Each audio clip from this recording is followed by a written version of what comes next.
Alright guys, it's time to speculate yet again. We got Power Rangers Beast Morphers episode 6 Hanger Heist. And like I thought, Devin actually is a little bit ticked off from what Ravi was actually trying to tell him because Ravi kind of knows best a little bit. So, looks like there might be a little bit of butting heads later on too. I'm pretty sure. And if so, that's a thumbs up on me. Let's see, what's number 2? Oh my gosh, I kind of forgot what number 2 was. Crap. It's kind of funny. Let's see. So I think more than anything, it looks like that in later details, they might be able to actually extract Evox's data from the Giga Jerome. And if so, that's something that's like, oh, that's gonna work later. Maybe that'll actually be useful if they actually up the ante. You know what I'm talking about? Whereas, like, yeah, their lives are at stake, and now they actually have to use Evox's code to actually fuse Ravi and Roxy back together with their avatars. We'll just have to see. I think if I remember correctly, the other one is the fact that Giga Jerome might actually going to be taken away, even though how exactly are going to take it? I actually have to watch the episode to see, but it just means that it's most likely going to be taken away, which means that, yeah, the idea that they're going to use that Giga Drone to actually make a new Megazord was kind of a little bit off. Well, that's not that bad because, well, again, this is just speculation, so that's okay. And well, we'll just have to see. At least the good news is that the whole parts using again, or what was it called? I forgot what it's called.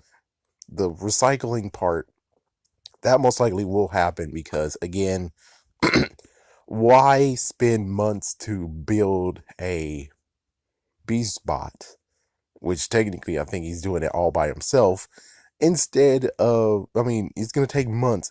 Most likely it's going to take months upon months because he doesn't have help.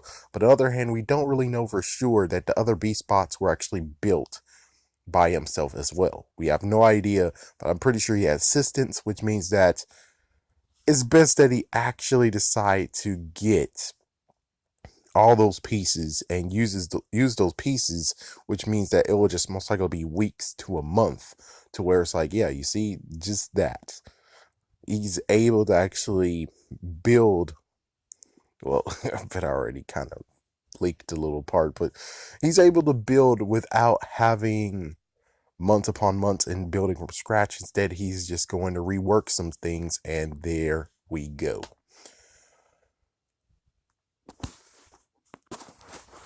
Now here we go again. So I thought that the last episode, the last video before this, the previous video, I was wondering about the communicators and how it could actually implement them as being rangers.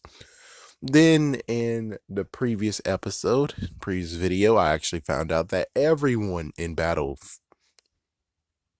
Grid. Yeah, everyone in Battle Grid actually has one of those.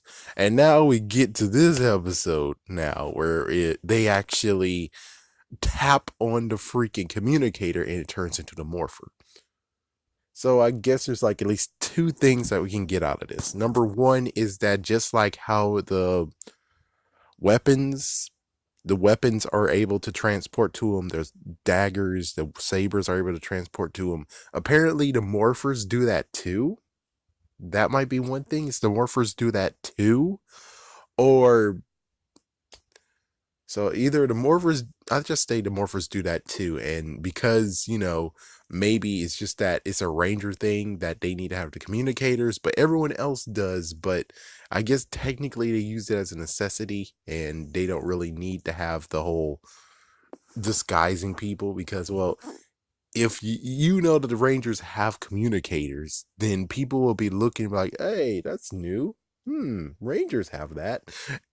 But if everyone in Battle Grid has it, then technically that means that anyone could be a ranger who works there. And I think that's what they're going for, but I think the communicator is only used as a necessity, not as a cover up. But I guess we solved it. because with the Morpher, I guess technically they do have their transporting thing down too. So it does make sense that the communicator can do that as well. But doesn't that mean that anyone could actually just transport the Morpher to them then? Then doesn't that mean that if Roxy and Blaze has it, doesn't that mean that they can technically get the Morphers that easily too? That's a good question that I don't really know. Not to mention, so I need to see the first episode again because Roxy and Blaze were in the container. Did they have the Morphers on too? If they had the Morphers on too, then that means that I guess the avatars, of course, yeah, they made horrible copies of the Morpher, but I don't know. I think the Morphers, of course, are bonded to the Rangers, but it does bring into the question of, does that mean that I think they already fixed that, or they didn't really need to have that part of where, okay, well, you're able to just push the communicator and your Morpher just transports there to you. But I thought that it just blended in plain sight, meaning that the Morpher's there, it's just that you have to summon it. All right, well, last bit to talk about is the fact of, well, during this episode, we find out that no, Nate is not going to actually make his buddy. Instead, which is a good, interesting part, is the fact of he's not going to make his buddy. His buddy's going to actually be a bad guy. Who would have saw that coming? I didn't see that coming. And that's an awesome twist. That's going to be an awesome twist that they just did. Oh my gosh, that's going to be an awesome twist. So he's going to most likely build his own. Let's just say he's going to build something that should have actually been built by a hero, but instead, no. So it makes sense that this one's not going to be able to sync up with a Megazord. That makes perfect sense. So we'll just have to see how it goes on that one.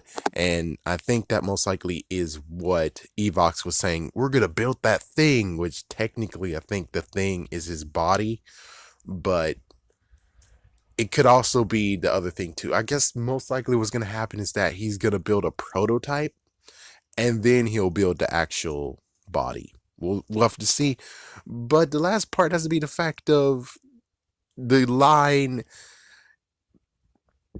get to work or find out how to defeat the Megazord, or Scrozzle's going to turn you into Tronics. He can do that. So he's able to turn avatars or people, not sure, into freaking Tronics. That is interesting. I wonder if how that's going to play into the series as well. Most likely not. I bet that was just nothing but a throwaway line, but we're speculating here. So that's about all that we have in this whole entire episode. I mean, yes, I could talk about the rockets, but the rockets don't even actually amount to much. So it's like, yeah, it doesn't amount to much, but it just drags home the part of where almost everything needs to have Morph X in it. So that means that technically, just like in the bicycle episode, which was, I think, episode 4. Was it episode 4? Maybe episode 5, one of those. Either way, it's like, okay. So it's interesting that it's just going to be an interesting part of where when Winkety Wink Wink shows up, he might actually just be all around the place draining lots and lots of stuff. So the interesting part will just be how it's going to play out, since now he's going to be maybe a bad guy, or he's just going to be built by a bad guy.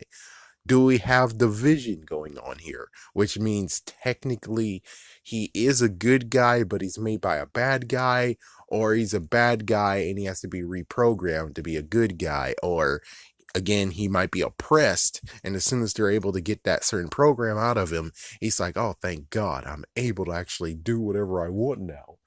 And then he secretly becomes a hero.